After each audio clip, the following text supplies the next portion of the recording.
ఈ 'చూడాలని ఉంది' సినిమా మీరు ఎక్కడ చేశారు సార్? షూటింగ్ లొకేషన్ ఎక్కడ? షూటింగ్ లొకేషన్ అండి మన అన్నపూర్ణ 7 ఏకర్స్‌లో సెట్ ఏసారు. ఓకే. అక్కడ అది ఒక కలకత్తా హ్మ్. Based set. హుహు. అక్కడ చేసాం మొత్తం. ఓకే. అప్పట్లో అసలు ఆ సాంగ్స్ చాలా బాగా హిట్ అసలు. చాలా బాగా తీశారు. హ్మ్. మంచి సినిమా. సమస్య లేదు. అసలు చిరంజీవి గారి పేరు చెప్తే అలా ఆడేసేది కదా సినిమా. అదే అవును. ఆ పరిస్థితుల్లో చిరంజీవి గారితో కూడా చాలా సినిమాలు చేశాను నేను. ఓకే. ఈ 'స్టూడెంట్ నంబర్ 1' సినిమా రాఘవేంద్రరావు గారు డైరెక్ట్ చేశారా? లేకపోతే రాజమౌళి గారే డైరెక్ట్ రాజమౌళి చేశారా? గారే చేశారు. ఓకే. కానీ ఆయన పేరు ఎందుకుంది? అంటే రాఘవేంద్రరావు గారి దగ్గర ఈయన అవును. అప్పుడు చేసేవాళ్ళు అసిస్టెంట్‌గా కాబట్టి ఉంటారా? యాక్చువల్‌గా మీరు చెప్పారు కాబట్టి చూశాను.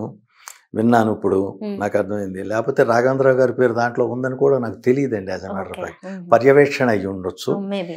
అప్పుడు రాజమౌళి గారు కొత్త కదా! హ్మ్. పైగా ఎన్టీఆర్ అవును. కూడా మొదటి సినిమా అనుకుంటా. అవును. ఎన్టీఆర్‌ది కూడా దాదాపు ఫస్టో, సెకండ్ పిక్చరో అది. 'స్టూడెంట్ నంబర్ 1' ఎన్టీఆర్‌ది కూడా.